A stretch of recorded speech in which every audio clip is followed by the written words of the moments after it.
السلام علیکم پیارے ویورز، میرا نام زاہد خان ہے اور آپ دیکھ رہے ہیں شنواری ٹیک A1۔ آج کا ہمارا ٹاپک ہے کلاس 9 کا چیپٹر نمبر 5 گریویٹیشن۔ اس چیپٹر کے ہم کنسیپچول کوسچن حل کریں گے۔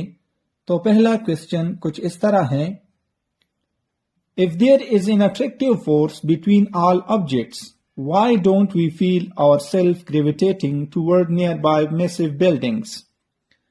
تو یہ کوسچن کہتا ہے کہ اگر تمام آبجیکٹس کے درمیان اٹریکٹیو فورس موجود ہیں تو یہ بڑی بلڈنگز ہمیں اپنی طرف کیوں نہیں کھینچتی؟ اس کا آنسر کچھ یوں ہے کہ یہ بڑی بلڈنگز ہمیں اپنی طرف کھینچتی ہیں مگر ہمیں محسوس نہیں ہوتا، کیونکہ ہمارے اور ان بڑے بلڈنگز کے درمیان اٹریکٹیو فورس بہت کم ہے، اور اس کی وجہ سے ان بلڈنگ اور ہماری وزن کا کم ہونا ہے۔ اگر ہم اس کو ماس آف ارتھ سے کمپیئر کریں، اس لیے یہ اٹریکٹیو فورس ان نوٹسیبل رہتی ہیں۔ اب بڑھتے ہیں کوسچن نمبر 2 کی طرف۔ کوسچن نمبر 2 کچھ اس طرح ہے: Does the sun exert a larger force on the earth than that exerted on the sun by the earth? Explain۔ یہ کوسچن کہتا ہے کہ کیا سن ارتھ پہ لارجر فورس ایگزرٹ کرتی ہیں اس فورس سے جو ارتھ سن پہ ایگزرٹ کرتی ہیں؟ اس کی ایکسپلینیشن کریں۔ اس کا آنسر کچھ یوں ہے کہ نہ سن ارتھ پہ زیادہ فورس ایگزرٹ کرتی ہے اور نہ ارتھ سن پہ زیادہ فورس ایگزرٹ کرتی ہے۔ یہ دونوں فورسز سیم ہوتی ہیں، کیونکہ نیوٹن کے تھرڈ لا کے مطابق ایکشن اور ری ایکشن فورسز میگنیٹیوڈ میں برابر ہوتے ہیں اور ڈائریکشن میں اپوزٹ۔ اور دوسرا یہ کہ اگر کسی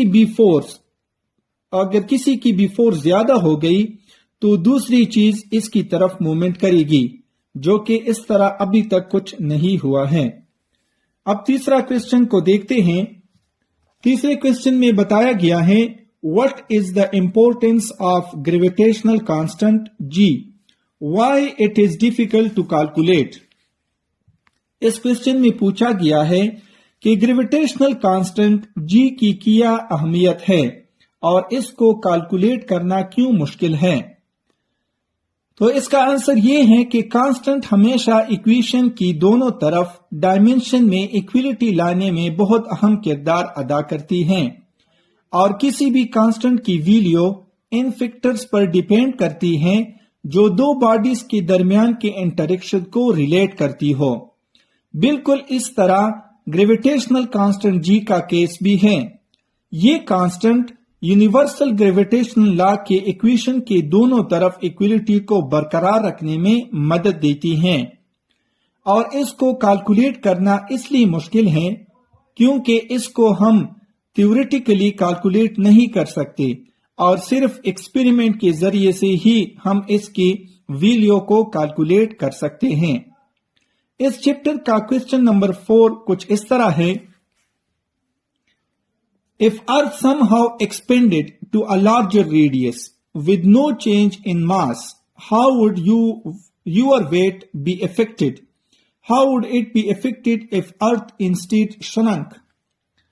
تو کوسچن میں پوچھا گیا ہے کہ اگر ارتھ کا ریڈیس کسی طرح زیادہ ہو گیا اور اس کا ماس اسی طرح رہا، یعنی اس کے ماس میں کوئی چینج نہیں آئی، تو آپ کی ویٹ پر کیا اثر پڑے گا؟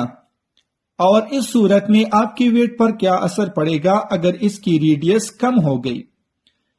اس کا آنسر کچھ یوں ہے کہ لا آف یونیورسل گریویٹیشن کے مطابق F is equal to G m1 me divided by RE square۔ یہ ہمارے پاس لا آف یونیورسل گریویٹیشن کا ایکویشن ہے، اور ہم جانتے ہیں کہ F جو ہے یعنی یہاں پہ جو فورس ہے وہ ویٹ کے برابر ہے، اور ویٹ ہمارے پاس mg کے برابر ہوتا ہے، یعنی ماس ملٹیپلائڈ بائی گریویٹی۔ اب پہلے ایکویشن میں اس F کی ویلیو ڈالتے ہیں تو یہ اس طرح بن جائے گا: mg is equal to G me divided by RE square۔ اور اگر ہم m کو دونوں طرف ختم کریں